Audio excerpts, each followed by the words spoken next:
o nosso boa noite a todos, desejando que a graça, que a paz do nosso Deus, que ela continue conosco, trabalhando em nossa vida.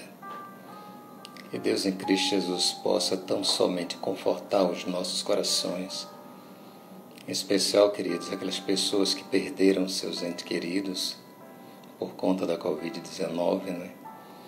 Nosso desejo é que Deus cubra de bênção a nossa nação, os nossos líderes, os médicos, enfermeiros, os motoristas, policiais, caminhoneiros, pessoas que estão à frente, né? As pessoas que trabalham nos alternativos. Nosso desejo é que o Espírito Santo possa cobrir não só a nossa nação, mas todos aqueles que passam por esse momento tão difícil. A priori eu quero orar por você, pela sua casa, pela sua família. A Bíblia nos diz, queridos, não dormitará o que te guarda, não dormitará o guarda de Israel. Oremos. Pai, bendizemos o teu nome, porque teu reino, o poder e a glória para sempre. Te rendemos graças, Senhor, por este momento tão sublime, tão agradável, Pai, que é estar diante da Tua presença, buscando a Tua palavra, buscando a Tua face. Pai, que nesta noite nós possamos tão somente ter uma palavra, Pai, que venha de encontro às necessidades do povo. E onde quer, ó Deus, que essa mensagem chegue, que os corações sejam atingidos de uma palavra de esperança. Que o Mestre venha aí. Nós iremos morar com Ele eternamente na glória. Visita neste momento os hospitais, visita, Pai Santo e querido, todos os segmentos que estão, Senhor, totalmente ligados nessa causa, principalmente aqueles que estão na frente da batalha. Se conosco, Pai, abençoa-nos, nos dá a Tua direção, em nome de Jesus. Amém.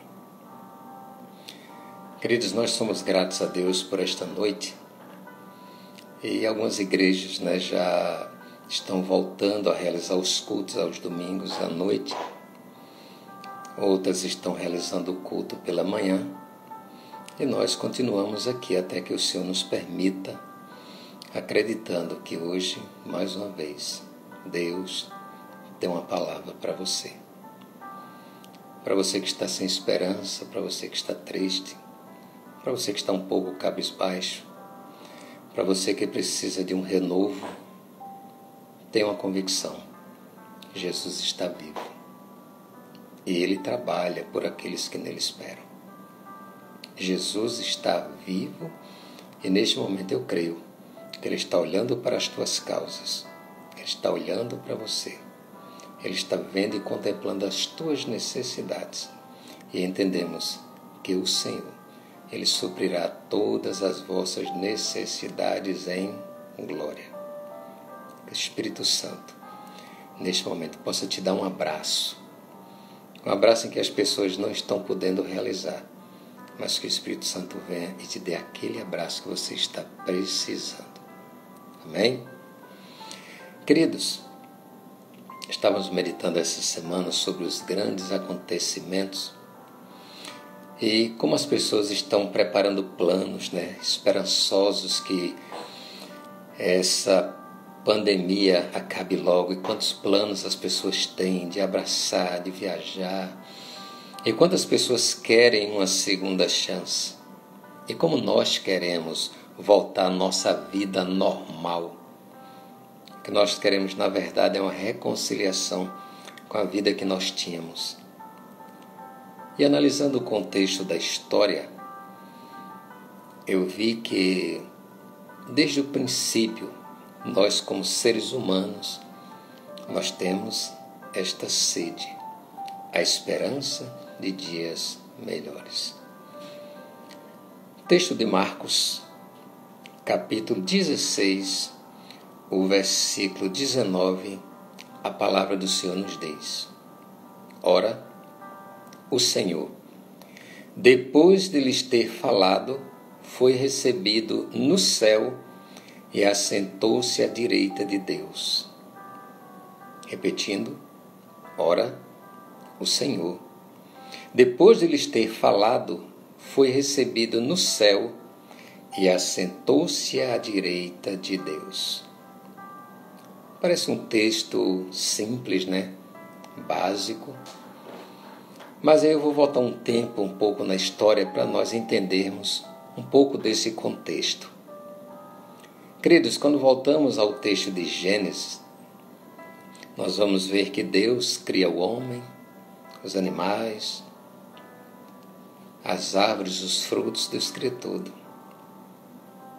O homem tinha uma intimidade com Deus a tal ponto de toda virada do dia o Senhor conversava com Adão. Como era bom conversar face a face com Deus. Mas de repente Adão e Eva ouviram uma voz que não era a voz de Deus e por consequência disso eles foram expulsos do paraíso, sem chance de voltar, sem reconciliação, sem uma segunda chance. Eles não puderam mais voltar. E a Bíblia nos diz que o paraíso foi guardado e o homem foi expulso.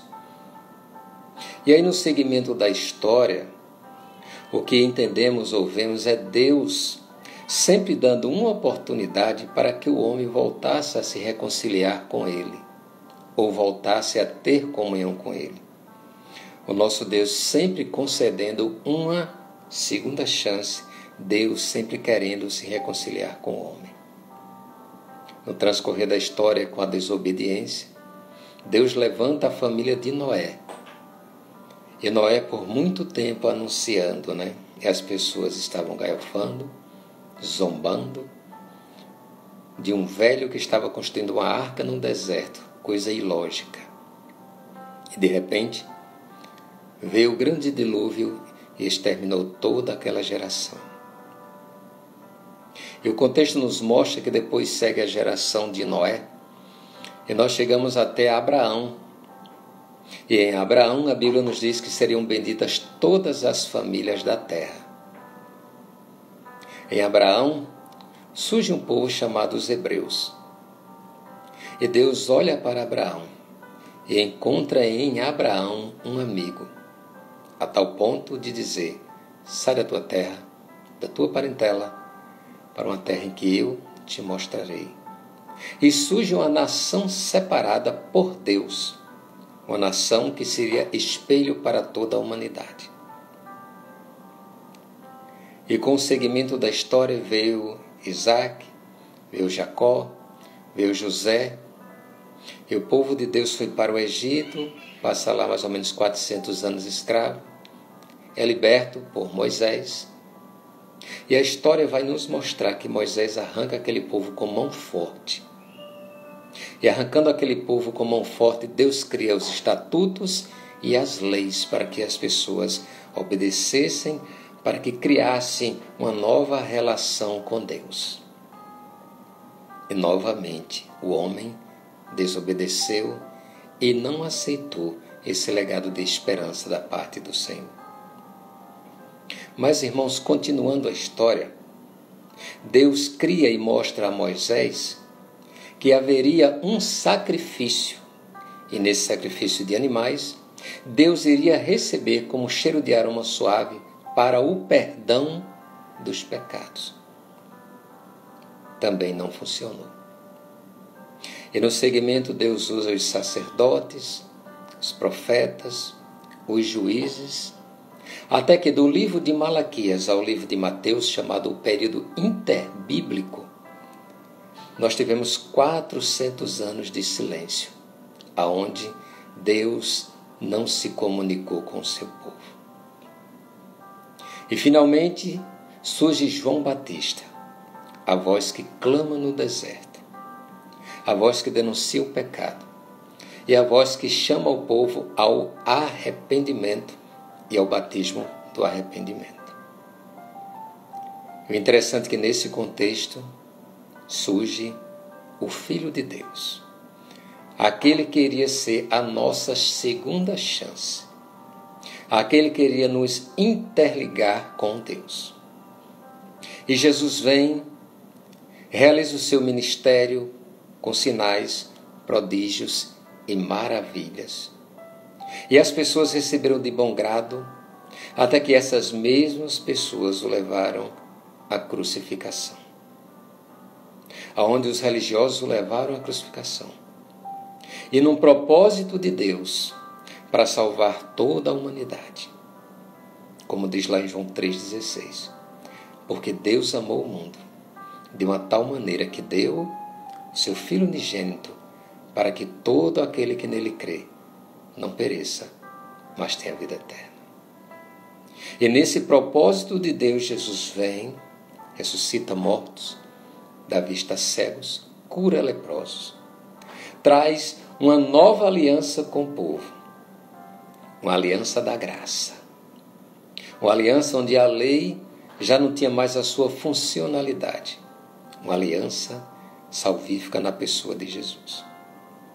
Mas chegando o tempo do propósito de Deus, encerra o ministério de Jesus, e aí o que nós podemos ver é que na ascensão de Cristo ele escreve esse versículo aqui, ou o autor de Marcos, na direção do Espírito.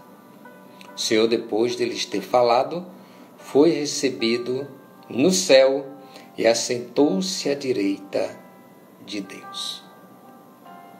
Queridos, quando estamos falando de uma segunda chance, todos nós queremos ter uma segunda chance. Independente de quaisquer que sejam as situações, nós queremos uma segunda chance. Mas entendemos aqui que essa segunda chance que Deus nos dá é uma segunda chance através de uma nova aliança, aonde Deus nos traz uma nova perspectiva de vida. E Paulo escreve aos Colossenses no capítulo 1, versículo 7, diz: os quais Deus quis fazer conhecer quais seriam as riquezas da glória desse mistério entre os gentios, que é Cristo em vós, a esperança da glória. Outrora, que era direcionada a apenas uma nação, o Senhor Jesus, ele veio para o que era seus, mas os seus não o receberam. Mas a todos quantos receberam, deu-lhe o direito de se tornarem filhos de Deus. E aí Paulo escreve aos Colossenses de uma forma extraordinária e diz: Cristo em vós é a esperança da glória. É a segunda chance de você morar no céu. Cristo habitando em vós é a esperança da vida eterna em Cristo Jesus. Cristo em vós, a esperança da glória, ou seja, Deus nos traz uma nova perspectiva de vida, amados. Uma nova perspectiva de esperança. E uma certeza de que o Filho de Deus, ele veio e rasgou o véu que separava o homem do seu Criador. O pecado, ele separa o homem do Senhor. Deus ama o pecador, mas ele abomina o pecado. Nós estávamos totalmente separados de Deus. Nós não tínhamos chance alguma diante do Senhor. Mas Jesus veio buscar e salvar o que se havia perdido, ou seja, querido, a esperança da humanidade. Ela ressurge na pessoa do Senhor Jesus. Ela ressurge por quê? Porque no Antigo Testamento ele estava muito bem direcionado a uma nação, mas Cristo veio a atingir toda a humanidade. O texto dos Efésios capítulo 2, versículo 12 diz: naquele tempo estava sem Cristo, separados da comunidade de Israel, estranhos às alianças das promessas, não tendo esperança e sem Deus no mundo. Então vejam que a nossa situação espiritual era totalmente decadente e falha. Nós estávamos mortos nos nossos delitos e pecados. Nós não tínhamos esperança nenhuma, queridos, de salvação. Mas no ato de amor e de misericórdia, o Senhor envia Jesus. E Ele olha para mim e para você e nos enxerga como hoje pessoas cheias de esperança e aguardando a volta do nosso Criador. Quando Jesus veio, ele olhou para cada um de nós e viu que a nossa estrutura era muito pequena. Paulo, ele sempre nos traz um contexto em Efésios 2,17 e diz que Jesus veio e evangelizou a paz aos que estavam longe e aos que estavam perto, porque de ambos fez um e temos acesso ao Pai, pelo mesmo Espírito. Hoje não há grego, não há judeu, não há brasileiro, não há africano. Hoje há uma igreja aguardando esperançosamente a volta do Senhor. Estamos passando por aflições, por momentos difíceis, mas João 16:33 diz: tenho-vos dito essas coisas para que em mim tenhas paz. No mundo tereis aflições, mas tende bom ânimo, porque eu venci o mundo. Certamente nós venceremos também. Quando tratamos, queridos, dessa questão de uma segunda oportunidade, de uma esperança, de uma reconciliação, Jesus, somente Ele, é o único meio estabelecido por Deus para nos levar novamente aos santos dos santos. Não há outro. Não há uma outra oportunidade. Jesus, Ele é o elo entre eu e Deus, entre você e Deus. Jesus é aquele que nos leva novamente aos santos altares, à presença do Senhor. A carta aos Colossenses, Paulo escreve no capítulo 1, versículos 19 e 20, e o texto diz: porque foi do agrado do Pai que toda a plenitude nele habitasse, e que, havendo por ele feito a paz pelo sangue da sua cruz, por meio dele reconciliasse consigo mesmo todas as coisas, tanto as que estão na terra como as que estão nos céus.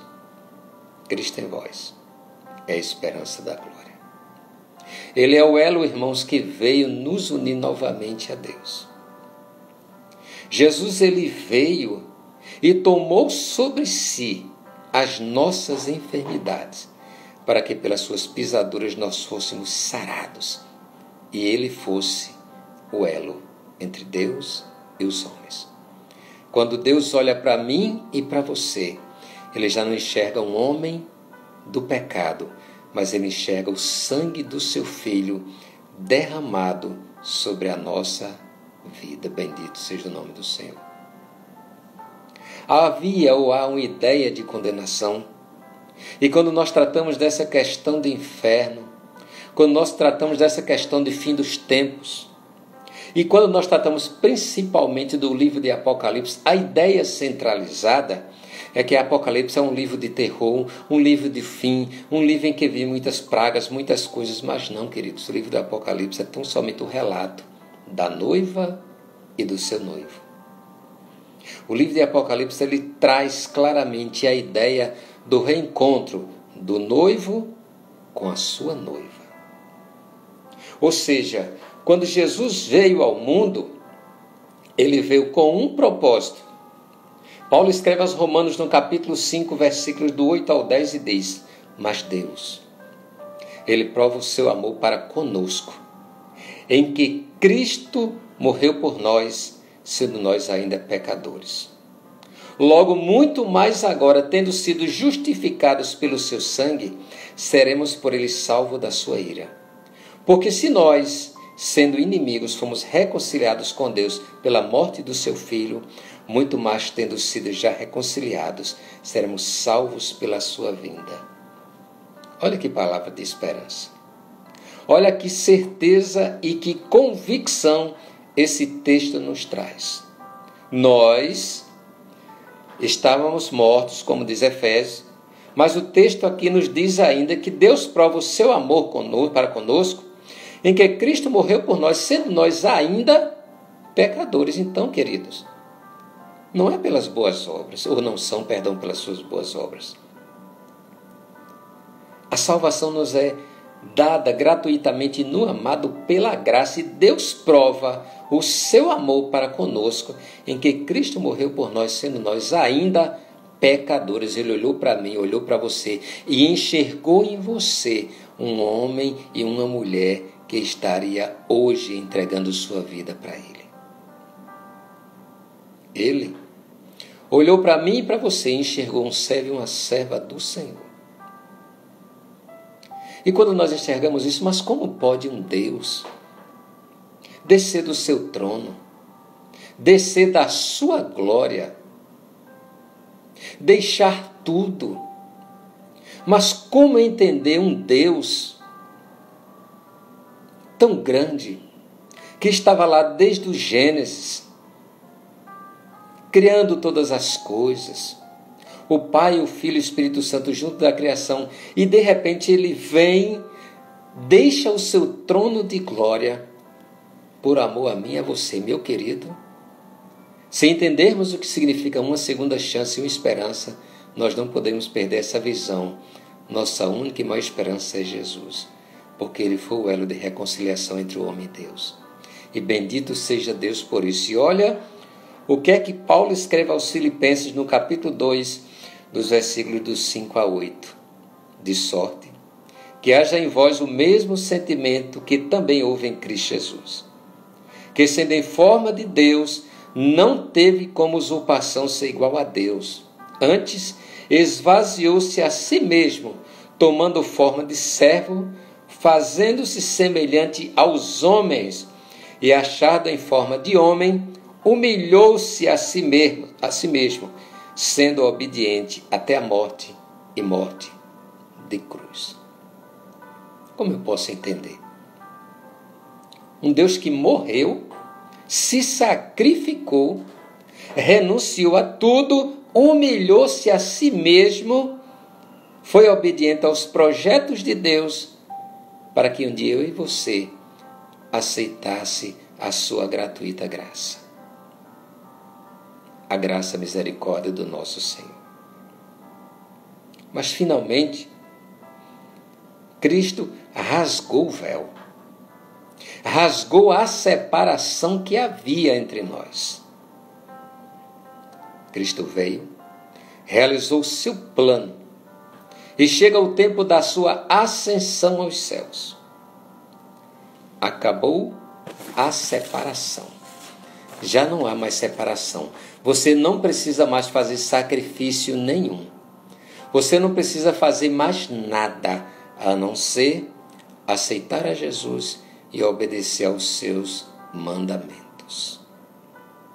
Acabando-se a separação, porque, segundo o contexto, sem derramamento de sangue, não havia remissão de pecados. Jesus derramou o seu sangue na cruz do Calvário, para que através do seu sangue, o meu e o seu pecado fosse purificado. A Bíblia nos diz, queridos, que o sangue de Jesus Cristo, ele purifica o homem de todo o pecado. Jesus volta ao Pai e ele informa que estava noivo. Não mais de uma nação, mas noivo de uma igreja. João 17, versículo 4, ele diz: eu glorifiquei-te na terra, tendo consumado a obra que me deste para fazer, ou seja, a obra de reconciliação.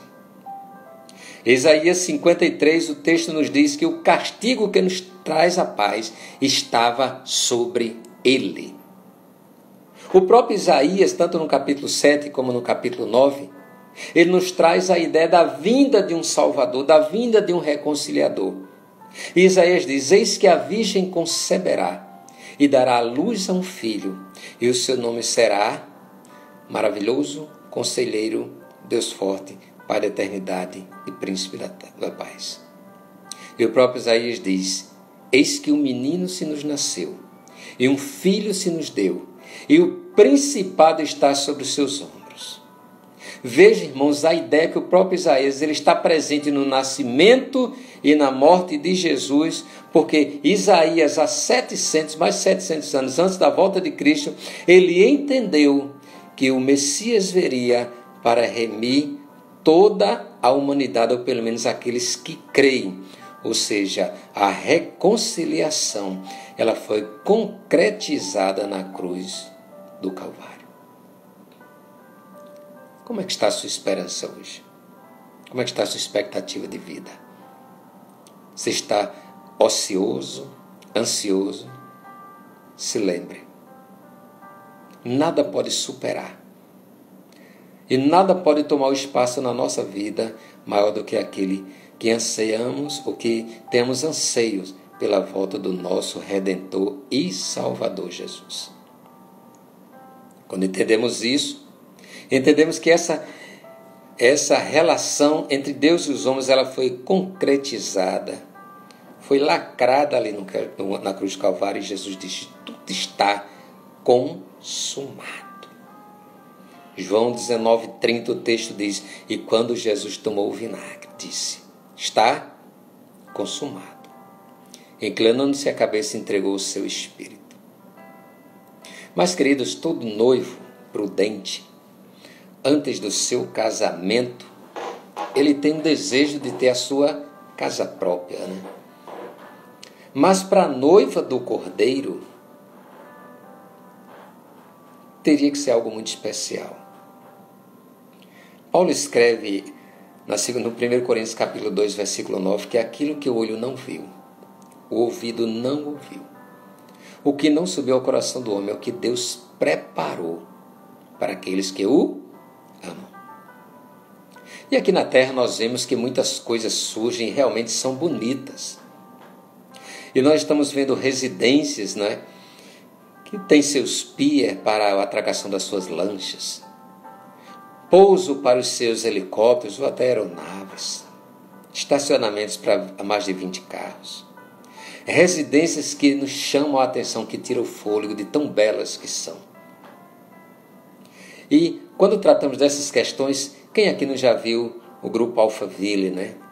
Esse grupo que tem assim tido um portal de entrada para pessoas de muitas condições financeiras que constroem suas verdadeiras residências, porque elas querem demonstrar ali, além do seu poder aquisitivo, a realização do seu desejo da casa dos seus sonhos. Mas a de Jesus, eu creio que o Alphaville ou qualquer um não chega nem a comparar. E Jesus, lá em João capítulo 14, versículo 1, ele diz: não se turbe o vosso coração. Credes em Deus, credes também em mim. Na casa de meu pai há muitas moradas. Se assim não fosse, eu vou-lo teria dito: eu vou preparar-vos lugar, para que aonde estiver, vós estejais também. Não é uma casa, queridos, voltada para um grupo específico. É uma casa voltada para todo aquele que crê. Não é uma casa voltada a um grupo de residências voltada para um grupo de 144 mil. Isso não existe. É um grupo voltado para todo aquele que nele crê. É um residencial celestial voltado para todos aqueles que amarem e aceitarem a sua vinda.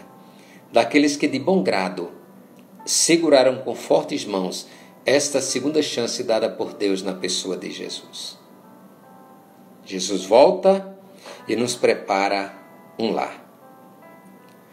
O texto lá de Apocalipse, capítulo 7, versículo 9 e 10, a Bíblia diz: depois dessas coisas olhei e eis que vi uma multidão, o qual ninguém podia contar, de todas as nações, tribos, povos e línguas. Estavam diante do trono perante o Cordeiro, trajando vestes brancas e com palmas nas suas mãos, e clamavam com grande voz, dizendo: salvação ao nosso Deus, que está sentado no trono, e ao Cordeiro. Olha o que é que o texto diz: uma multidão em que ninguém podia contar. E sabe o que é melhor? Você vai estar lá. Aleluia. Sabe o que é melhor? A sua casa já está preparada. A sua morada já está pronta. E é uma casa feita pelo Filho de Deus. A Bíblia diz que ele é o arquiteto construtor. Imagine como não será essa residência. Uma grande multidão. Jesus, ele vai, mas ele não deixa a sua igreja órfã. Ele deixa um cuidador, um consolador. Porque, querido, sem o Espírito Santo nós não iríamos suportar essas adversidades que estamos passando hoje. Não suportaríamos. Mas com o cuidado que Jesus tem com a sua noiva, ele nos traz a esperança do Consolador. João, no capítulo 16, dos versículos 7 ao 11, o texto diz: Todavia, digo-vos a verdade, que convém que eu vá, porque se eu não for, o Consolador não virá a vós. Mas quando eu for, vou-lo enviarei. E quando ele vier, convencerá o mundo do pecado, da justiça e do juízo. Do pecado, porque não creram em mim. Da justiça, porque eu vou para o Pai e não me vereis mais. E do juízo, porque o príncipe deste mundo já está julgado. Então, querido, o teu inimigo já está julgado. É momento da igreja se preparar para o grande dia, ou grande dia do Senhor. É momento da igreja se preparar para o arrebatamento. Estamos passando apenas, irmãos, o princípio das dores, as primeiras dores. Essa Covid vai passar. Você vai voltar a ter a sua vida normal, claro. Mas não esqueça, a segunda chance não pode sair do seu coração. Jesus de Nazaré. E ansioso por essa espera, ansioso por este momento, nós aguardamos o dia do matrimônio entre Jesus e a sua igreja, aleluia. O dia do casamento entre o noivo e a noiva. Estamos, irmãos, com uma ideia muito errada no meio evangélico, no meio do povo de Deus. Estamos tratando o pecado como se fosse uma coisa normal e não é. Estamos vendo o pecado como uma coisa normal e não é. Para Deus não tem pecado pequeno ou grande. Pecado é pecado e afasta o homem de Deus. E a Bíblia nos diz que a noiva, ela tem que estar com as suas vestes brancas. Então não adianta só ser dizimista, é preciso ser fiel. Então não adianta ser só mensageiro, pregador, tocador, levita, porteiro, não, tem que ser fiel. Deus está nos convidando, neste momento, a tomarmos uma posição de fidelidade. A tomarmos uma posição de reconciliação com o Espírito Santo. Precisamos voltar aos primórdios, onde tínhamos sede da presença de Deus. É tempo de voltar às primícias do Evangelho, às primícias de ter sede de Deus. O matrimônio se aproxima. Jesus disse que o Evangelho haveria de ser pregado em todas as nações, então viria o fim. Mateus 24:14. Vocês já tiveram ideia de onde a internet pode chegar? Vocês já tiveram ideia quantas pessoas na roça hoje têm acesso livre à informática, à internet? Vocês já tiveram ideia quantas nações hoje elas já possuem normalmente redes sociais, internet, e com certeza a palavra de Deus tem chegado? O dia da consumação da história, irmão, se aproxima. Jesus declarou que o dia e a hora ninguém sabe, mas os acontecimentos nos mostram que a volta do Messias está evidente. Você está firme na promessa? Você está seguro na promessa? Você está firmado em Cristo? Guarda o que tens, para que ninguém tome a tua coroa. Segunda carta de Pedro, no capítulo 3, versículos 9 e 10. Olha o que o texto diz. O Senhor, Ele não retarda a sua promessa, ainda que alguns tenham por tardia, mas é longânimo para conosco, não querendo que alguns se percam, senão que todos venham a arrepender-se. Mas o dia do Senhor virá como um ladrão de noite, no qual os céus passarão com grande estrondo, e os elementos ardendo se desfarão, e a terra e as obras que nela há se queimarão. A nossa esperança, a nossa segunda chance, está viva até o arrebatamento da igreja. Queridos, estamos vivendo em dias em que precisamos buscar ao Senhor enquanto podemos achar, invocar enquanto está perto, segurarmos com mão forte a grande oportunidade que Deus nos deu na pessoa de Cristo Jesus. Onde é que eu posso ver Deus? Aonde você pode ver Deus? Você tem visto Deus? Eu li essa semana uma história bem interessante, em que um velhinho vai para o banco da praça, estava lá solitário, triste. E aí uma criança sai de casa e sai com seu lanche, chega no banco da praça, chega para aquele velhinho triste, entrega uma fruta para ele, salvo engano. Ele traz aquele sorriso. E a criança senta ao lado, mas antes a criança tinha dito ao pai que queria ver Jesus. E eles passam a tarde, a criança e o velhinho. E quando a criança volta para casa, ela diz ao pai: eu vi Jesus. E o pai: você viu Jesus? Vi Jesus. Jesus estava no olhar e no sorriso daquele ancião. Da mesma forma, o velhinho volta para casa e diz: eu vi Jesus. Eu vi Jesus no olhar e no sorriso daquela criança. Queridos, as pessoas estão vendo Jesus em você. As pessoas estão vendo Jesus nas suas convicções. Guarda o que tens. Permita que as pessoas continuem vendo Jesus em você. Porque a angelical trombeta vai tocar. E nós queremos estar naquele dia juntos, glorificando a Deus e louvando no estrugir da trombeta. Quando a angelical trombeta tocar, eu quero estar com você naquele grande dia, dizendo glórias e aleluias. Eu quero neste momento orar, porque estamos aguardando a volta do Messias. Estamos renovando as nossas esperanças. E neste momento, entreguemos-nos mais e mais ao Senhor Jesus. Amém? Vamos buscar. O dia se aproxima. Precisamos estar preparados. Em nome de Jesus. Queridos, o tempo hoje é de entrega.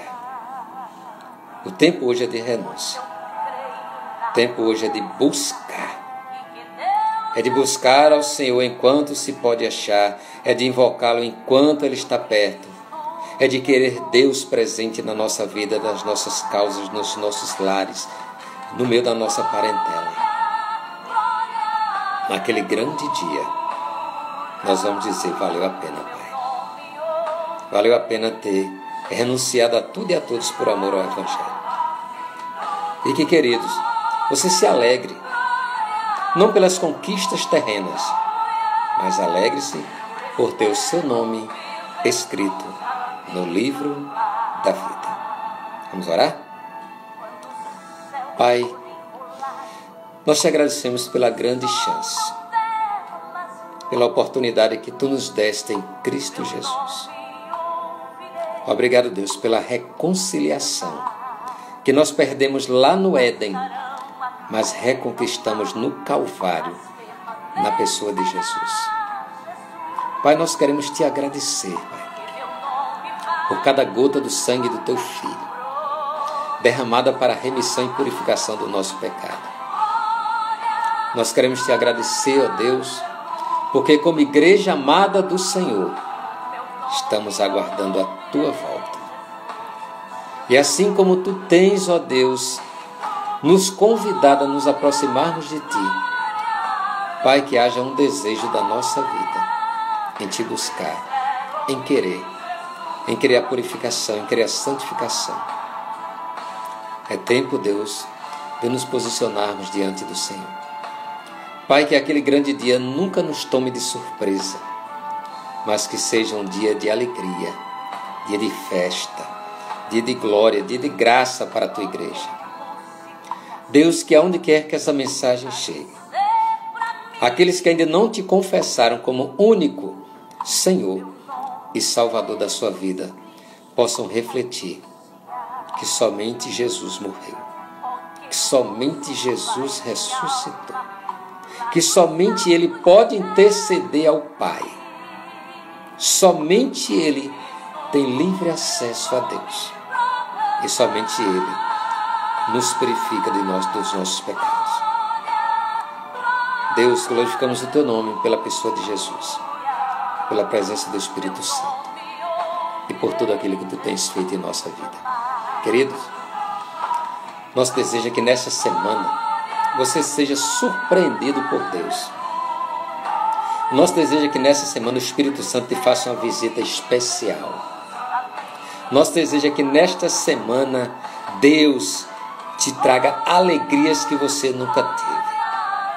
O nosso desejo é que o Criador venha surgir de uma forma sobrenatural nas tuas causas. Que documentos sejam assinados. Que vidas sejam transformadas. Que almas sejam salvas. E que, Pai Santo e querido, eu creio que Tu tenhas espaço nessas vidas aqui presentes. Onde quer, Senhor, que as pessoas estejam nos olhando agora, que Tu possas tocar nelas. Queridos, te desejo uma semana cheia da graça e da presença de Deus em Cristo Jesus. Nosso desejo é que você continue sendo abençoado, cheio da graça, e que a glória do Senhor seja presente em tua vida. Que Deus em Cristo Jesus te abençoe, abençoe seu lar, seus filhos, que portas sejam abertas. Mais novo, irmão Rosinaldo, está difícil, mas o nosso Deus é o Deus do impossível. Lucas 1,37, a Bíblia nos diz que para Deus nada é impossível. Eu peço que o Deus do impossível te abrace ainda esta semana, em nome de Jesus. Deus te abençoe e até a próxima oportunidade, se assim o Senhor nos permitir. A paz do Senhor para todos. Aleluia.